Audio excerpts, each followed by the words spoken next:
Hey guys, it's Miss Bettis, and this is our first video for week 2.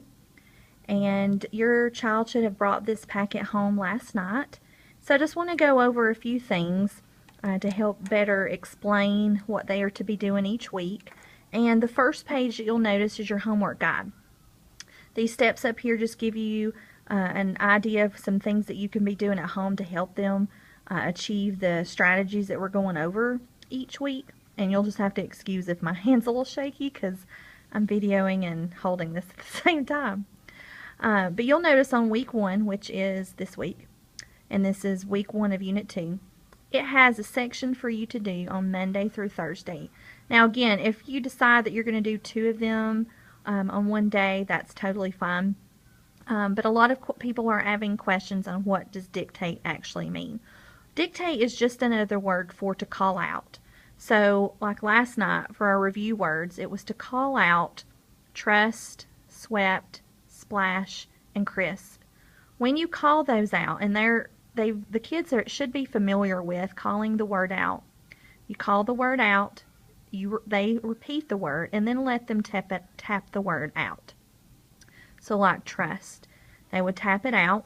Then on the back side is their paper that looks like this, and it says writing grid for word and sentence homework. So Monday, last night, was review words. So they were to have written the word. Here's the first one where trust would be, and so forth. And then it'll show you the current words, trick words, and then sentences. So I know some of you were writing it on the first page, which that's totally fine from last week. But if you will have them, this will help them with their handwriting. When you just call out the word, which again, that's what dictate means, is just to call out the word, then have them write it on the sheet that's provided on the back. So the first part just shows you the part that you're supposed to do as far as dictation. This is this week, this will be next week. The second page is something that they can go ahead and do. They could have done it last night, they can do it tonight. And they fill in the word from the words above. Now this week we are working on bonus letters. And I'm sure your child can explain this to you, but I want to explain it just a little bit more. And if they need some reminders or just a review, they can watch this video as well. The bonus letters are F, L, S, and sometimes Z.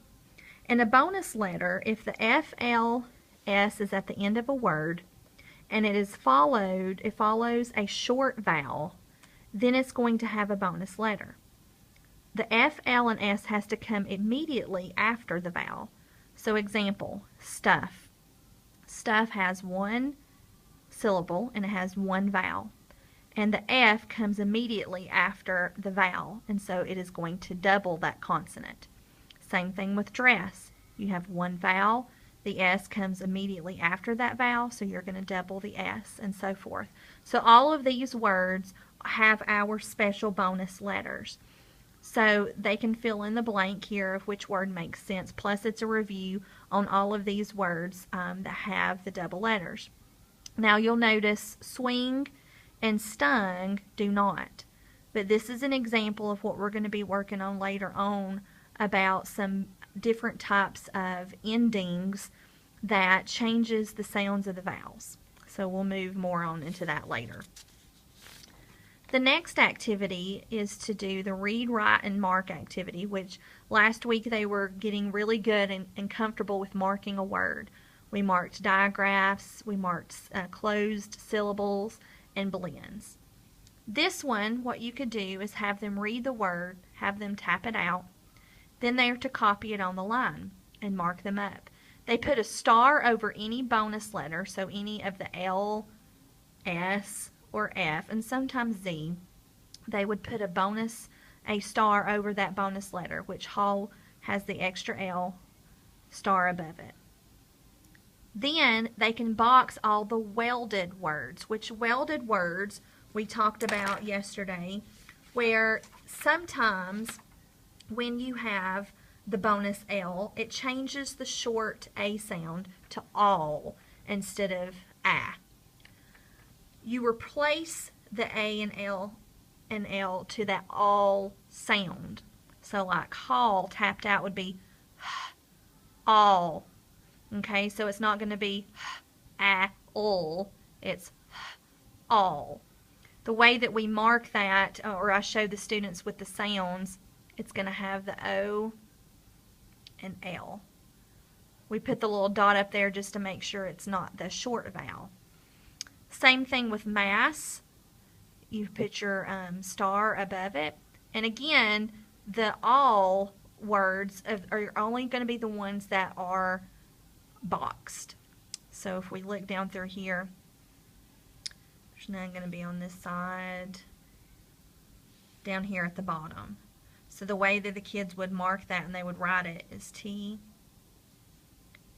A, L, L.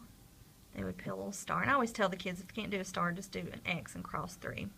So they put a star above the bonus letter, and then they're going to box the A, L, L. Same thing for fall. The other things they could mark this week if they wanted to, it's not necessarily, but they may want to already. With our digraphs from last week, we have our TH, CH, some of our digraphs that we talked about. You can go over those, the QU, noticing how the U is always behind the Q.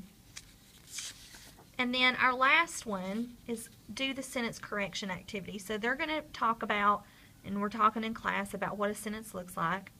Some of these sentences are, or some of these words in here are spelled incorrectly, and they need to correct the capitalization or anything else that needs to be changed. Have them proofread it, look over it, and then write it correctly. So like the first one, Jeff felt the chill of the wind. Look at the words that may be spelled wrong, which would be Jeff and chill, and notice those have our bonus letters.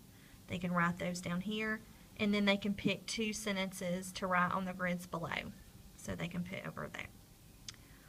I hope this helps explain a little bit more of what we're doing this week. Mostly we're looking at our bonus letters, the F, L, and S, and sometimes Z. We are looking at some stories, so we're paying attention to some fluency. We are also looking at trick words, words that don't have necessarily a strategy or may have something different than just sounding and tapping it out. And then we're moving on to our R-controlled words with our R-controlled vowels like AR, OR, ER, IR, and UR. I'll be sending some more videos throughout the week, but that should hopefully help explain for the homework. If you have any questions, feel free to email me back. And tomorrow we will have our field trip, so make sure the kids dress warmly and have some tennis shoes on. All right, thank you.